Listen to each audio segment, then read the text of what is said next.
What's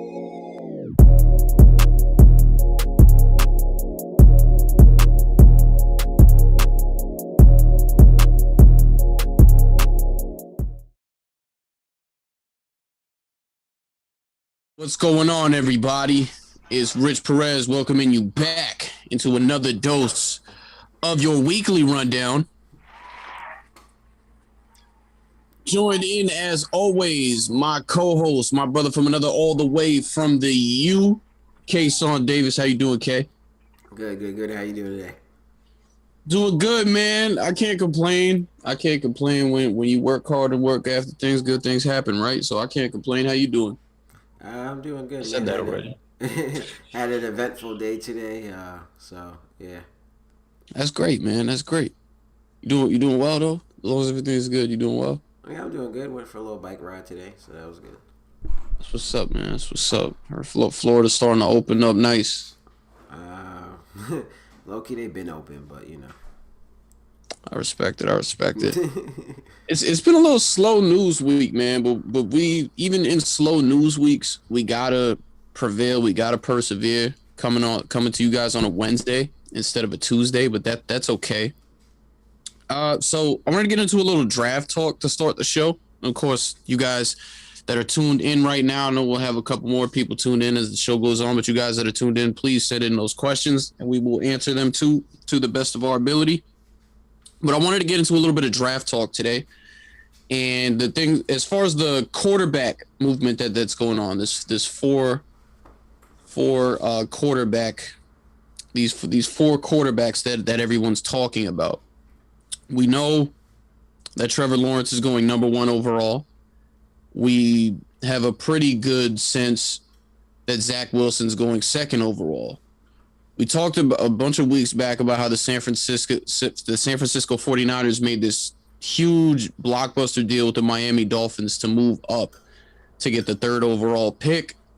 And so then we're talking about Justin Fields, Trey Lance, and Mac Jones, who was the quarterback for the national champion Alabama Crimson Tide.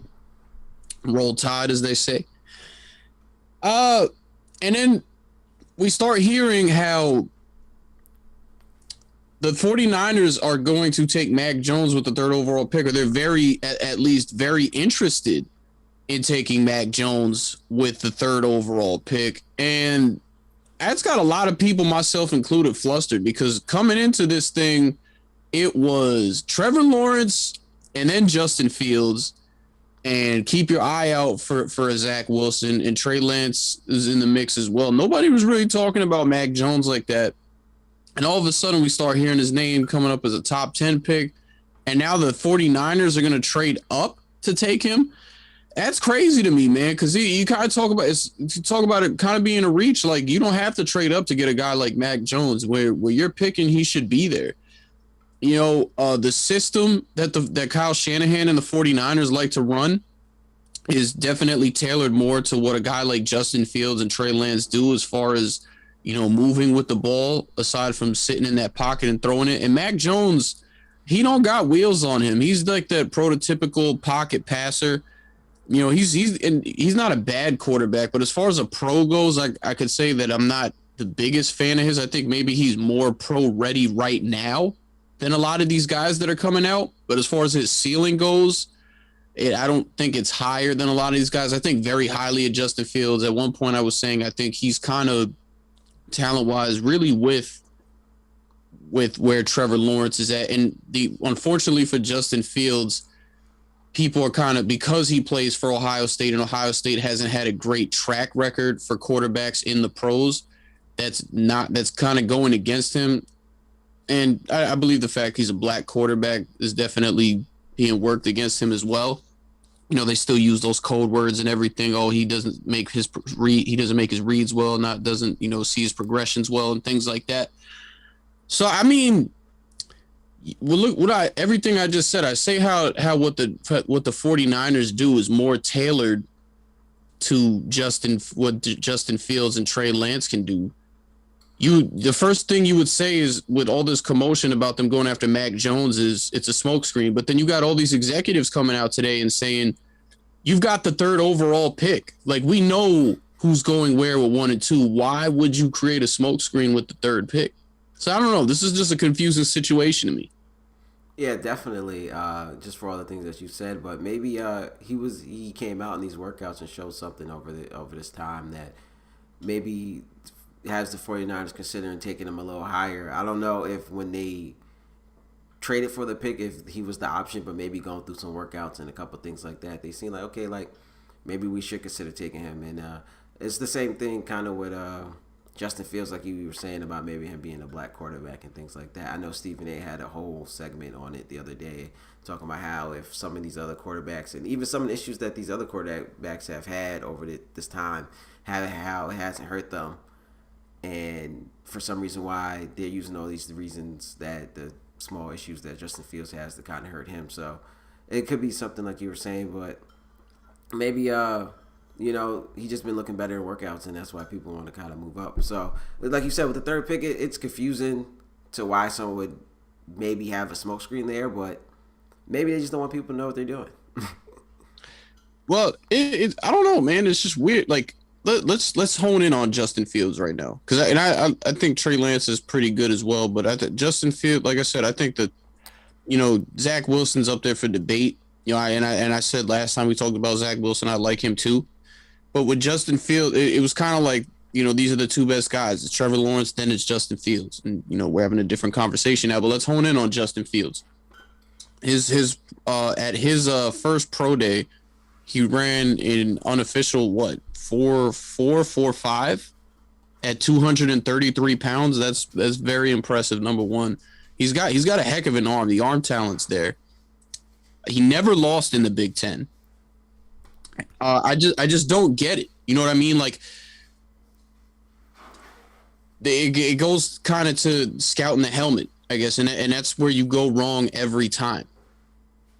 Like, maybe people feel like what they do at Ohio State, that all that success that they have at Ohio State just isn't, doesn't translate well to the pros or whatever. But you got to remember, a lot of these guys were playing for Urban Meyer. Like Dwayne Haskins last that lone year that he was there, he played for Urban Meyer, but that whole offense was being run by Ryan Day, who's the head coach of the Ohio State Buckeye football team now.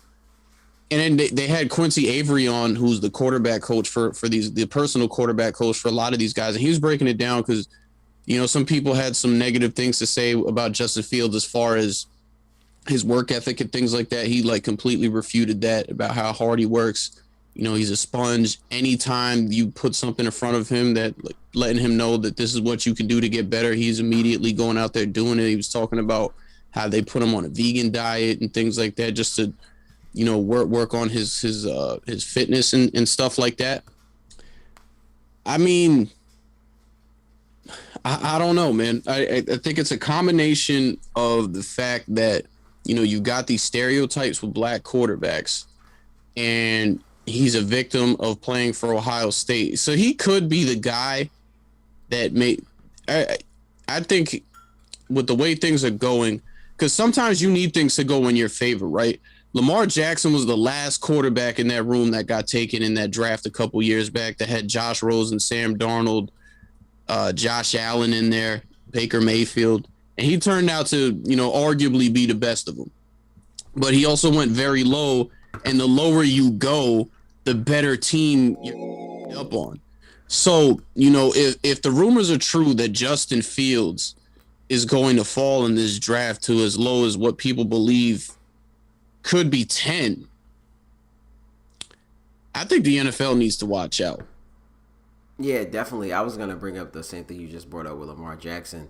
I think that is something that may happen here, where maybe he just sees all these people passing on him, and he's gonna come in because we all know could be a great quarterback, and he's a good quarterback right now. So he may see all these quarterbacks passing him, and people he feels like he's better than, and teams passing up on him, and he's gonna take that and use that as motivation. Like you said, his coach said that any obstacle he's kind of had, he's been willing to take it on and be ready and do whatever he needs to do. So this could be a good thing for him. Now, obviously, it's bad because you don't want to drop in different things like that, and obviously the goal is to get drafted as high as possible. But this is just could be more motivation for him, so he can come out and and like dominate the league. If it could be another Lamar Jackson situation, I think he'll take that over being a high pick and maybe being in a worse situation. So, or maybe not. I don't want to say not as motivated, but maybe going being a high pick and not being in the best situation or anything like that, or not, or having a team that doesn't really want him or believes that much in him. So he's gonna fall maybe to a lower team, and that team's really gonna believe in him and give him a chance, and he's gonna be motivated. So I think those two things would be on his side. I think that'd be great.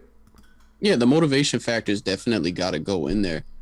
And another thing to point out with Mac Jones, for a lot of these people that want to point out like these good things that he do, it's very hard for you to fail when you're behind a very good offensive line and you're throwing to guys that are all going in the first round. He's throwing to Devonta Smith, who won the Heisman, and Jalen Waddle. It's very hard to fail when you got those factors in there. Like, people went to Mac Jones Pro Day. No disrespect to Mac Jones. People went to Mac Jones Pro Day, and they were watching Devonta Smith and Jalen Waddle, not Mac Jones. Yeah, definitely. So like you said, it's easy for him to maybe look a little better playing with better competition. So it could go either way. Like I said, it could be the black quarterback thing or something else. Maybe these other guys are looking more impressive in workouts, but like I said, who kind of knows here? But I kind of like it for him. Being the underdog is going to seem like he's going to have the motivation, and like I said, going to the right spot sometimes may be better than getting drafted higher. So he'll be in a spot with a team that believes in him and really want to give him a chance, and then all he has to do is take that motivation from there and keep it pushing. Yeah, man. And I mean, the rumors are that he could fall to 10 and go to the New England Patriots. Like you saw what the Patriots just did in free agency, loading up with all those weapons and things. You get a chance to you get a chance to learn from Cam Newton, who's back there, and possibly honestly, like, watch out. Like, it's not a foregone conclusion that Cam could be the starter there. You got a chance to be the starter as a rookie quarterback and play for one of, if not the greatest coaches of all time.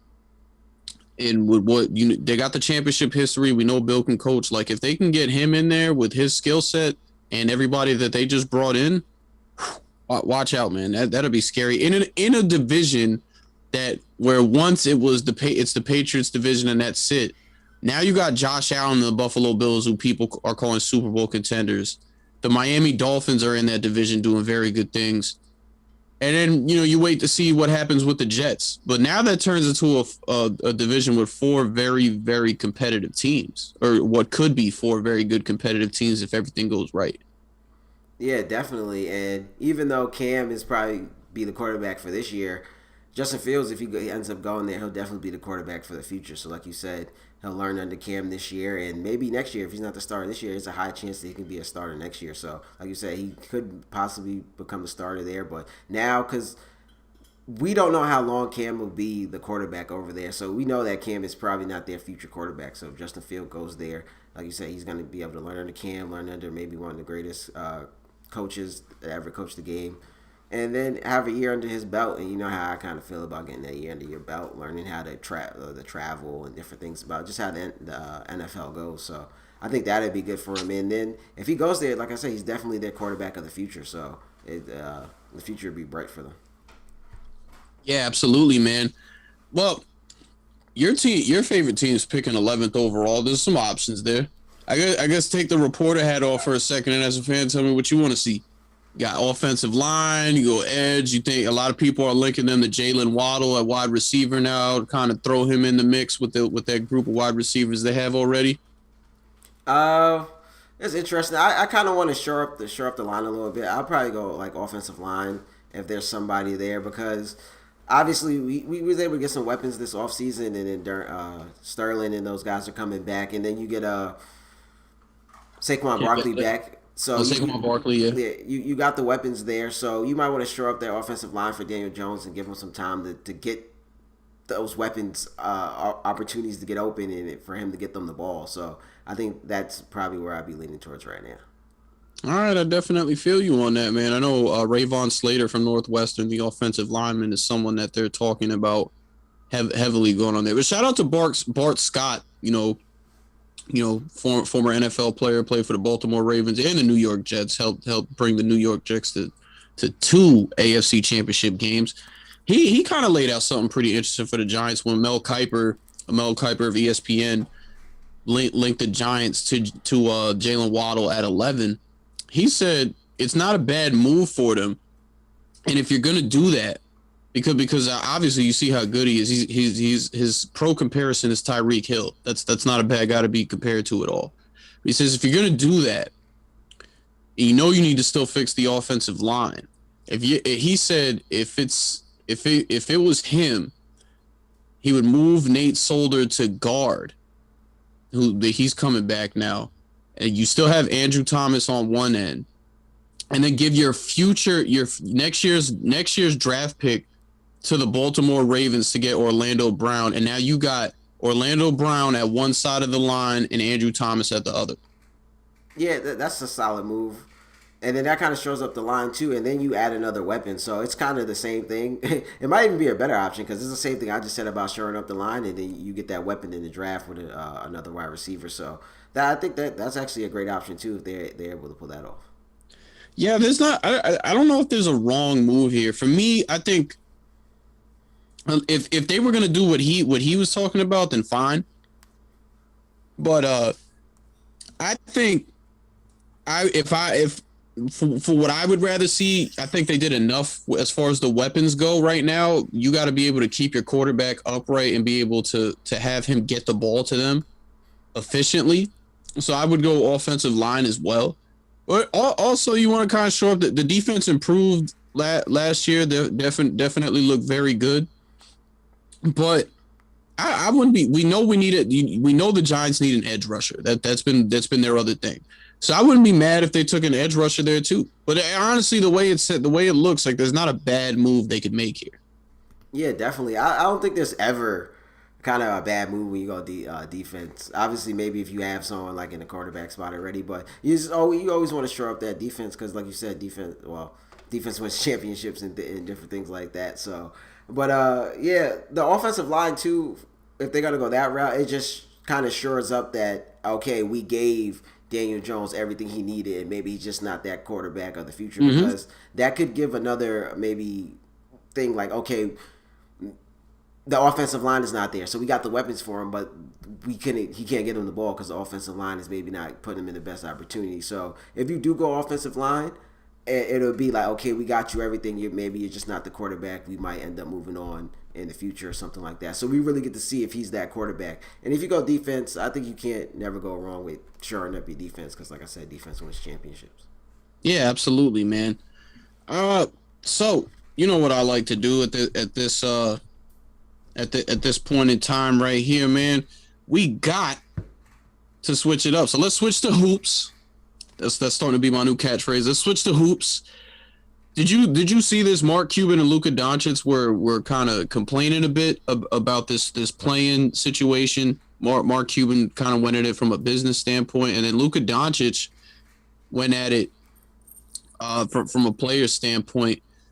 I mean, what I took from it more from looking at Luka is, I can get what they're saying, but you still got to beat whoever it is in front of you anyway. Like if you lose 3 times, the series over. So whatever, if you got to play someone once to get in, that just tells me that Luka Doncic might not trust the guys that are around him. Yeah, and Porzingis has been hurt a lot. Kind of maybe since they got him, but he's been hurt a lot. So he's kind of gone into situations without maybe his second best player. And in a 1-game situation, it's like anything can kind of happen. So I can get why they're complaining because it's like okay, the way they did the playing is kind of weird to me. So it's 10 teams. So like I don't know if I had said it on here before, but like towards the end of the season, getting that like going for it may not seem like the best option. So like say like if maybe I don't know Steph Curry's not 100% and maybe he could go. But like we're gonna be in the play-in anyway, so some teams might just start, resting their players a little bit and get ready for that play-in game. So anything can kind of happen in those play-in games, and I see why he may feel that way. And he may have to go into some of those play-in games without his second best player. So it's like we worked all season to get that 7th seed, and then it can be taken away in one game because someone hit a half-court buzzer beater. So I can see the complaint. I feel like the play-in game should have been more for the 8th seed. and not really like 7, 8, and then 9 and 10, and then all that moving around. I figured it should have just been like it was in the bubble, where it's like 8 and 9 will battle for the play in to get the eighth seed, because that's usually the teams that are kind of close to each other. So like really, you can be, who knows, 8 games behind, 7 games behind, and be in the 10th seed and end up with the 7th seed if everything works out for you. Yeah, man. I guess, but then I don't know. I guess I kind of attack it from a competitive standpoint because it just tells me that there's some fear there. Like I said, at the end of the day, you gotta beat whoever's in front of you anyway. So it's like whatever. We're gonna strap up and we're gonna go out and do what we got to do. Obviously, the point that you raised is true. Anything can happen in a 1 game setting. But if you believe in yourself and the team that you have in front of you, then you're gonna go out and do what you got to do. Yeah, that is true, and I see that. But like, it's to the point. It's like as a competitor too. It's like I competed all year to get the 7th seed, and you're telling me that I can lose it to the 10th seed who doesn't have as much wins as me. Like technically, you would feel like okay, maybe I deserve to be in more than they do. They only technically won 1 game or 2 games to get here. I've been playing well all season to get that 7th seed, and the 10th seed came in and won 2 games and or won 1 game at the buzzer and something. It's like okay, they're 8 games behind me in the standings. Was that, you know what I mean? Yeah. No, I agree with you. It's a weird situation. When it first got proposed, I thought it would just because of how bad things were with COVID a year ago. We were gonna do this and then move on from it, but I'm curious to see if this is gonna be something that continues to go on past this because I mean I don't even see the use for it after the fact. Yeah, definitely. But I think commissioner, I can't think of his name right now. I think he's been, yeah, Adam Silver. He's been thinking about trying different ways. He's talked about having a mid-season tournament and a Mm-hmm. mid-season playoff. So he's been trying to find different ways and looking at different leagues and what they're doing that's being successful, kind of before COVID hit. So I think we might have talked about it on here. Like I think he just used that as a reason to kind of get something in like this to see if it works. Now, obviously, it's the bubble, and you kind of maybe chop it up to, okay, it's the bubble, crazy things are going on. So now is their chance again to see if this really works, and I think this is something he would kind of want to stick with. Now, I think he may have to tweak it a little. Like I said, I don't know if it should be all those teams in, but I think he's been trying to tweak how things are going, too, with just that midseason playing game and different things like that. Right on, right on. There was a game that happened last week. I don't know if you got a chance to see it. The Brooklyn Nets went over to Los Angeles to play the Los Angeles Lakers. No James Harden, but they did have KD. They did have Kyrie Irving. They did have all those other guys. Lakers, no Anthony Davis, no LeBron James, but they had Andre Drummond, who they acquired at the deadline, or actually in the buyout market, excuse me, along with the X Factor, Ben McLemore, and the Lakers went out and just completely embarrassed the Brooklyn Nets over there. What were your thoughts? My initial thoughts is that maybe they would have won if Kyrie didn't get himself ejected out of the game because it was kind of close there. But even before that, the Nets, not the Nets, the Lakers looked like they had a little cushion in that game and they were kind of controlling the game and different things like that. But like I said, with it being in Brooklyn and different things like that, I think eventually the Nets would have kind of got it together down the stretch. But all in all, I think it's impressive for the Lakers for the fact that how bad they kind of looked to start without AD and LeBron. So I think with them winning that game, even though it was just KD and Kyrie that got kicked out, I still think it's a little impressive. Now, like I said, I think the Nets may have possibly won if Kyrie stayed in the game. But I think it's still impressive for the Nets, who just, like I said, they haven't looked too well without LeBron and AD for them to. They played well on that whole road trip. I forgot what their record was, but I think they left out of there with over 500 records. So they played really well on that whole road trip. So I think they're now starting to come along and trying to find ways to win games and help them stay afloat. So I think it's kind of bigger for the Lakers because the Nets, I guess you have all Harden didn't play. KD's like second game off of injury. Kyrie got kicked out midway. So the Nets have maybe the other reasons where you can be like, okay, maybe we see why you lost that one. But the Lakers still had to go out there and win it. So I think it's still impressive for the Lakers to start playing well without Bron and AD. And keep them afloat because we just talked about the playing game. A lot of people thought they may fall into there fall into the playing game without Bron and AD. So now they're keeping them afloat, so where they'll be lucky enough to avoid that, get Bron and AD back healthy come playoff time, and they can make another run. Yeah, that was definitely my concern with them too, as far as, can they make it back to the finals? Once LeBron and AD both went down, I was kind of questioning how good they can be in a playoff setting when they don't have home court advantage in a Western Conference that just continues to look tougher in competition with everything that's going on. Kudos to them on that point. I will say this though: you talk about trying to keep them afloat. After they have this impressive performance against the Brooklyn Nets, they go on to play the residential favorite team around here.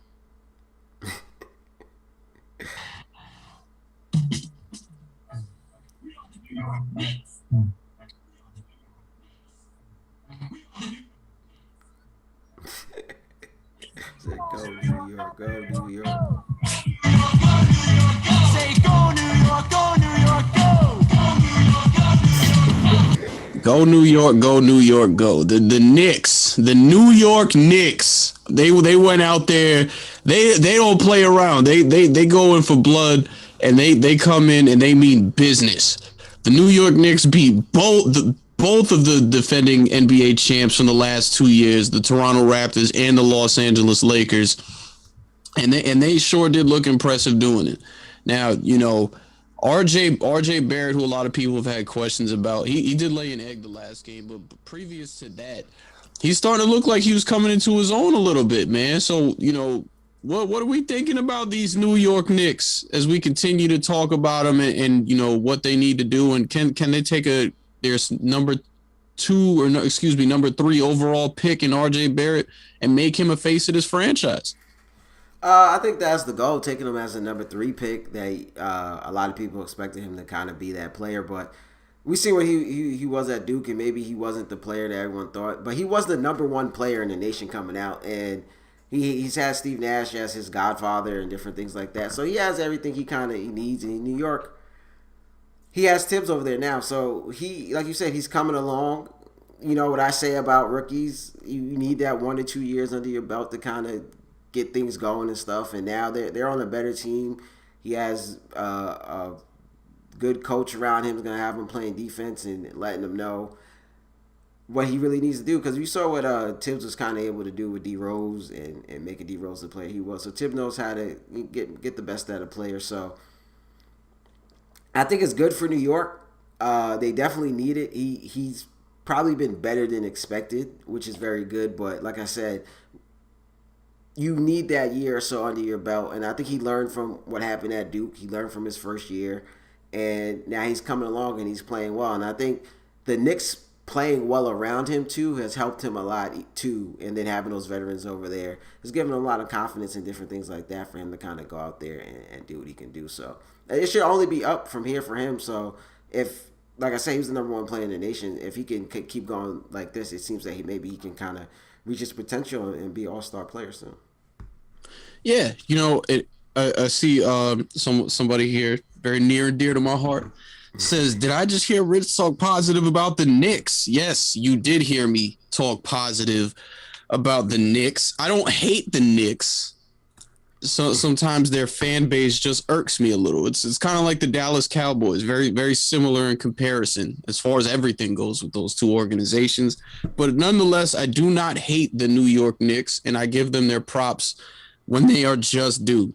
See another person here saying, I've been surprised by how well the Knicks been performing. That's coaching, man. That's coaching all day. We said, and we can admit when we're wrong on this show. When Tibbs got the job, we said we both thought Tom Thibodeau was a very good coach, but we also said we didn't feel like this was the right situation for him, and we were wrong. He's taken what he's had, because the talent's really from this year to last year is really not that different, and he's made them a competitive team. Like everybody they play sweats when they play them.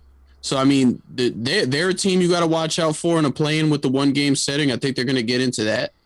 But, yeah, I will say this about RJ Barrett, though, as far as, where his progression is, and it's looked very good for the most part. He needs to be consistent, one, and I saw somebody talk about this today, or rather heard somebody talk about this today. his mechanics in his shooting, are things that he's had to work on since college. And that could deter him from being a consistent 25 a game player. And when you talk about faces of franchise being a consistent all-star, that's going to be an issue.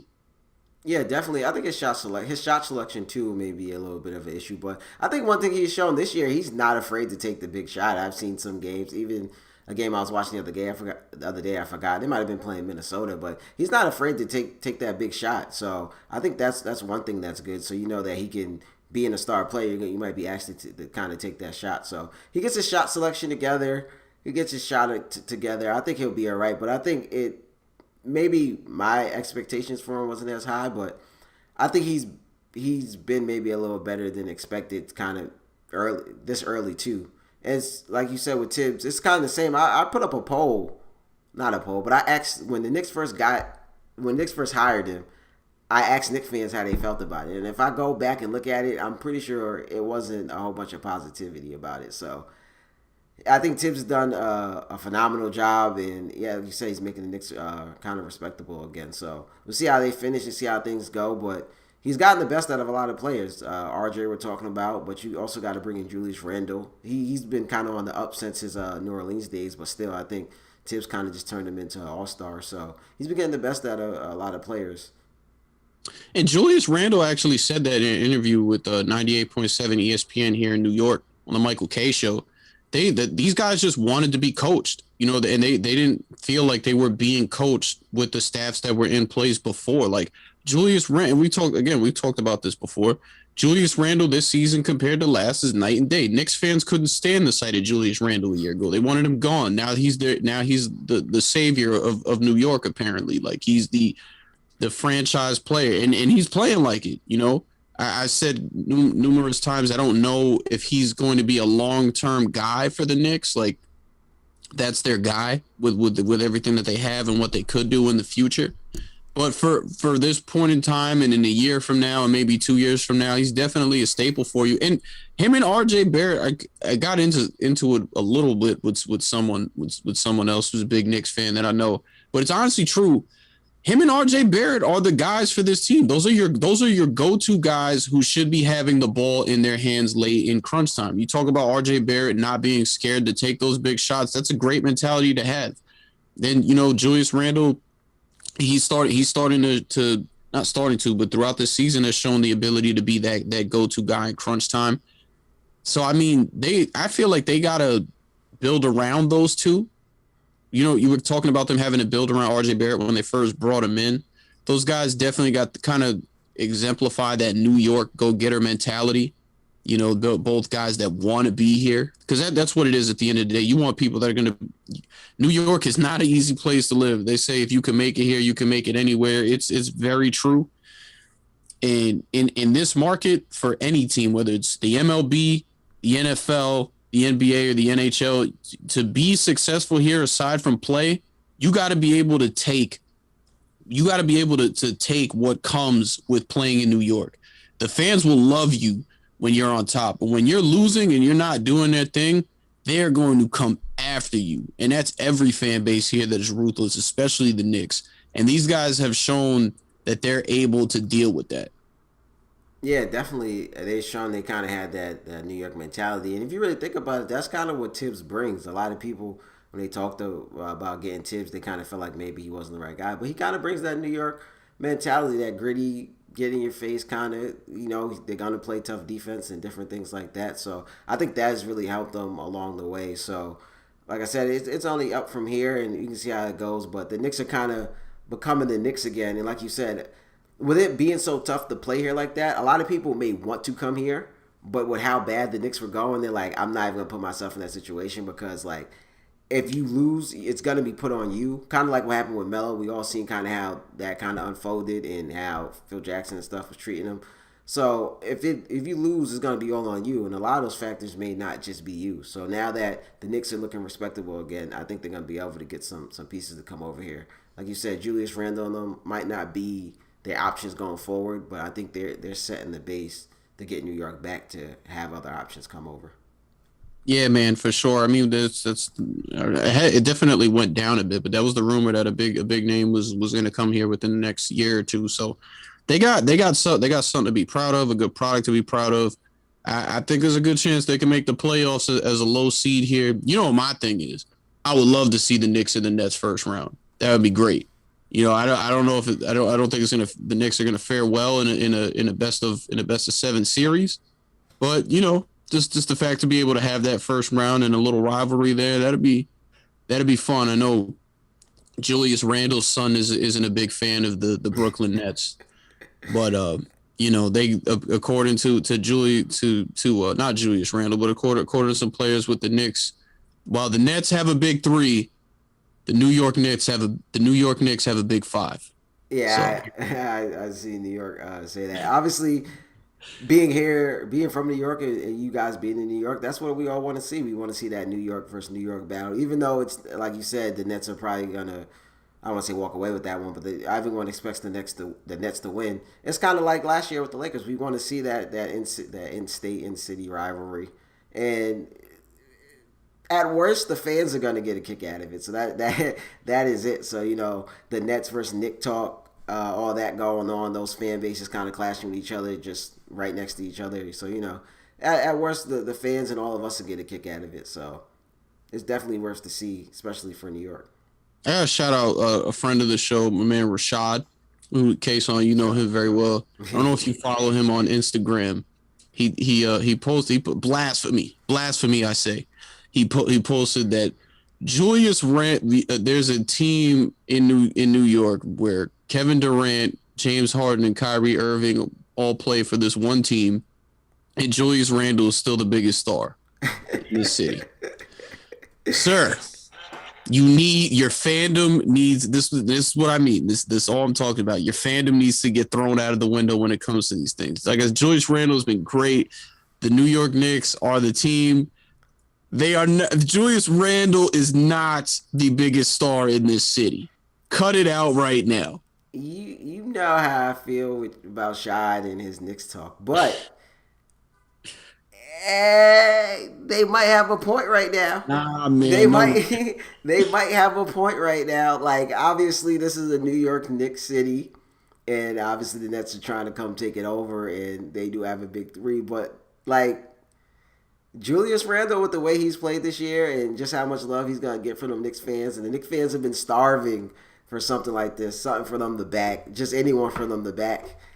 I think, like, if you take a poll, yeah, he might be. Obviously, he's not the biggest star. He's not the best player. He's not, like, globally. He's not better. He's not bigger than KD in them. But, like, in New York, he might be bigger than them. Maybe until the second round, and we won't talk about him too much. But it's crazy. The Knicks fans are still gonna be talking about him. That's what I'm saying. Like, globally, like, no. But in New York, especially if the Knicks and the Nets play each other, they still gonna be screaming Julius Randle's name as the Nets move on.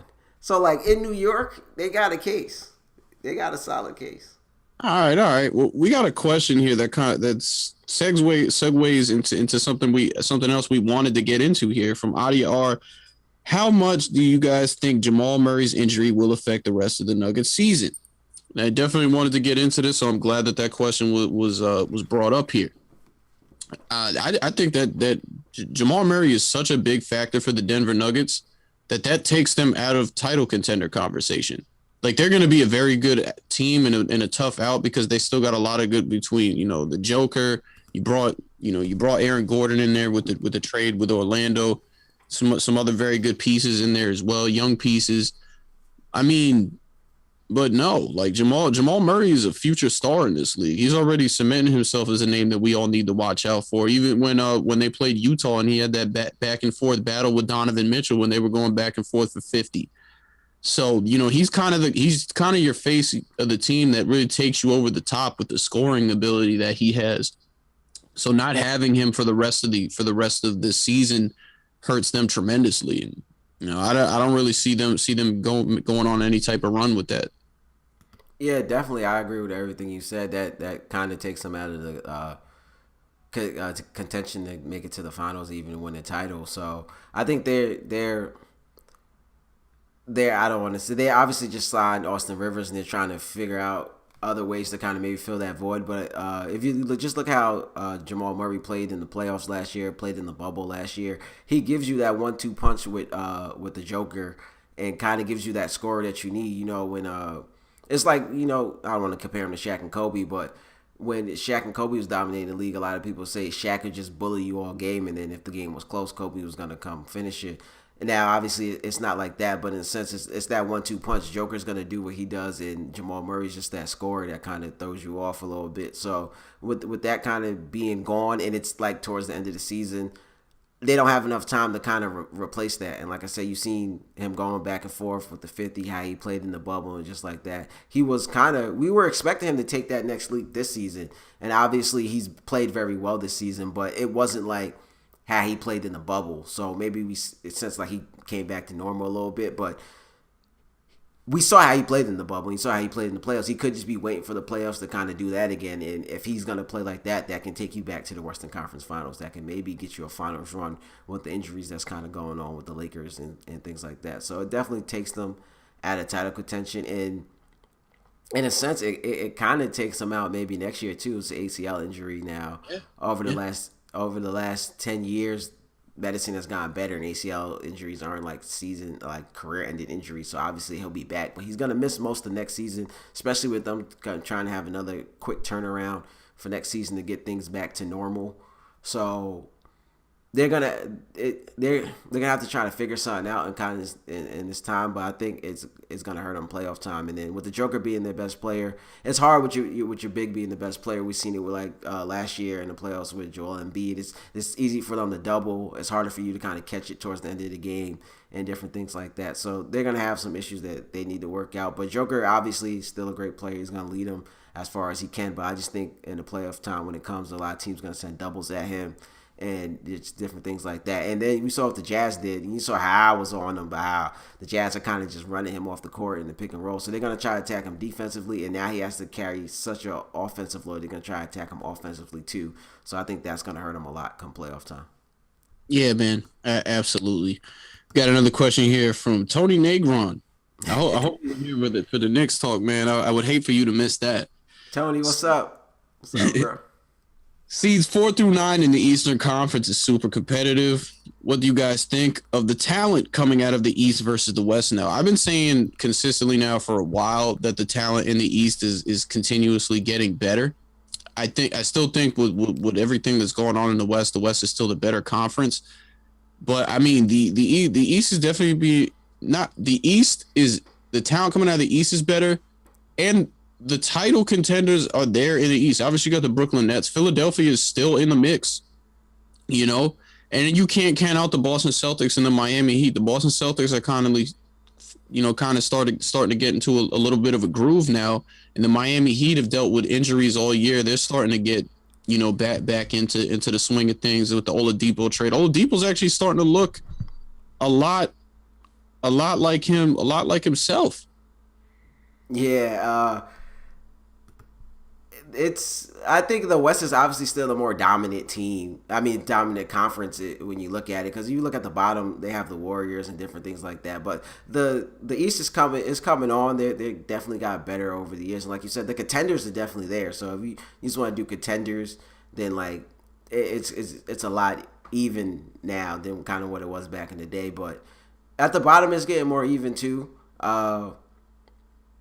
Yeah, that's kind of what I have to say about that. Obviously, the Knicks are looking better. The Hornets are looking better. So those teams are making it more competitive down there. But at the bottom of the Western Conference, off the top of my head, I think it's like the Spurs down there. It's the Warriors down there. It's I don't know where the Blazers are, but I think the Blazers are kind of down there. So they still have some. I guess I'm thinking more bigger names. So it's pretty even. If you want to take big names, then obviously at the bottom of the Western Conference, it might be bigger names. But it's getting more closer nowadays. Yeah, man, absolutely. I don't know if you saw this. They were talking about Ben Simmons. Well, Ben Simmons has just been making headlines the last couple of days. I don't know if you got to catch any of what he's been talking about. He's talking about Defensive Player of the Year and if it should be him. And I like it, man. I like how he's coming at these questions.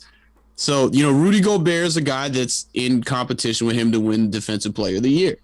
And he was saying, well, he's supposed to be this all-time great defender and everything. He was on me when we played Utah, and I had 42, and I'm not even supposed to be a scorer. So, yeah, I think I should still win it. So let's stick to this one before we get to his other comments. How we feeling about spicy Ben Simmons right now? I like it. Obviously, with the way things go nowadays, a lot of people aren't really going back and forth with each other like that. So I think make your case. Obviously, every year I thought Anthony Davis should win it one year. I thought a couple other people should. I think Joel Embiid one year, but the voters seem to just with how dominant maybe defensively Gobert is. He kind of just like the easy pick every year. So I'm not mad at him for making his case and kind of going at him a little bit. So it's it's all in competition. It's all in fun. Now I would say to Rudy Gobert's kind of side, he's a center. Like and Ben Simmons, even though he's 6'10", he's like a guard. So it's kind of a little unfair. But hey, he's supposed to be a great defender. If I'm Ben Simmons, I'm saying it too. And also we kind of seen this from Ben Simmons. You saw how him and Mitchell went back and forth when they were kind of up there for the Rookie of the Year. So we've seen this from him before. It's kind of nothing new, but I like it. Well, the other thing that he got into, he was asked about a rivalry with the Brooklyn Nets. And he goes on to say, well, I mean, I don't know exactly if you can call it a rivalry. Like, yeah, they got some great players over there, but there's only one ball to go around. And last I checked, the defending champs of the Los Angeles Lakers, we're thinking about trying to knock off the defending champs. Not a team that's pretty good. Oh man, he is on fire. So I guess in a sense, while I can say I disagree with him, factually he's correct, and I like it. Again, I like where he's coming from, man. I want to see you shoot more, but I like where he's coming from. So, yes, the defending champs do play in Los Angeles. And yes, there's only one ball to go around in Brooklyn. But they share in Brooklyn, those guys share the ball pretty well. Now, to Ben Simmons' point, as far as, the rivalry and everything, and, I saw Nick Wright of Fox Sports kind of get into this, go back at Chris Broussard about it. The Nets still are one of the worst teams defensively, and the Philadelphia 76ers are still one of the best teams defensively. The Sixers have an MVP candidate. They have Ben Simmons, who's, a perennial all-star now, a guy that a lot of people look at as those generational type of talents. We still got Tobias over there. There's some good things happening. Daryl Morey has done and now with Doc Rivers over there, they've done a very good job of putting that team together with strengths and everything. And maybe the Sixers still have a chance. I think there's a lot going on with the Nets as far as talent goes that make me kind of that have made me sway from saying that's a legitimate chance there. But maybe the Sixers still have a chance. But man, I can't wait for the Eastern Conference Finals. Those two need to get to each other because they're already fueling things. We know KD can be a little sensitive with words. Man. If I'm not mistaken, they're playing right now. So there's no Dwight Howard's not playing, Kevin Durant's not playing, James Harden's out. All right. Kyrie. I think it might just be Kyrie. So yeah, they're playing, but I need to see those guys at full strength.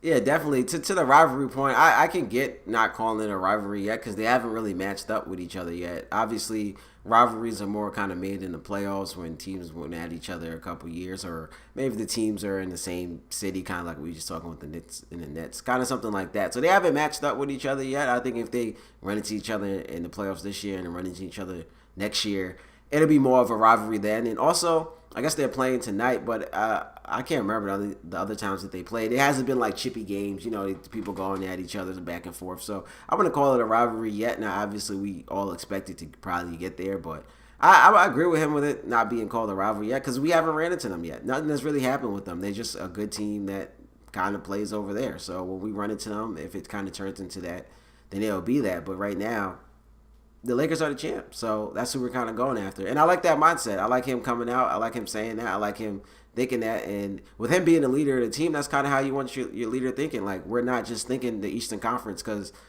that, I guess it could be shaped that way. We're like, okay, we're just thinking Eastern Conference, getting out of that. Like, no, they're thinking bigger. They're thinking finals. They're thinking about winning it all. Think about knocking off whoever's on top. Now, obviously, if they have to go through the Nets to get there, they're going to go through the Nets to get there. But we're thinking bigger than the Nets. Nets are a good team, yes, but we're also a good team. And we're thinking bigger than them. They're not at the top. They kind of have to go through us if they want to get to the top. So we're on the same level until one of us get there. But we're looking not past them, but we got bigger goals than just beating the Nets. We're not the Knicks. Yeah, you talk about me throwing shots. I see you, man. Oh man, that was a good one. Yeah, no, I love the mindset, like I said, and I can't wait to see him match up. I think what's still the saving grace for Philadelphia is how well they play defense.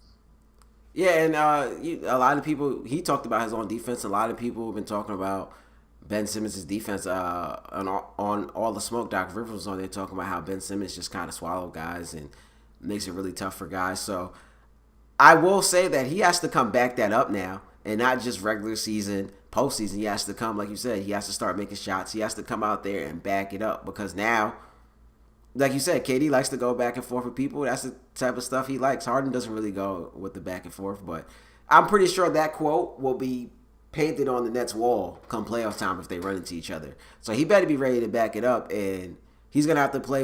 I've been talking about it a lot. He's gonna have to play. He's gonna have to hit shots. People are gonna try to make him uncomfortable in the playoffs. So he's putting a target on his back, but I hope he knows what he's getting himself into, and he better be ready.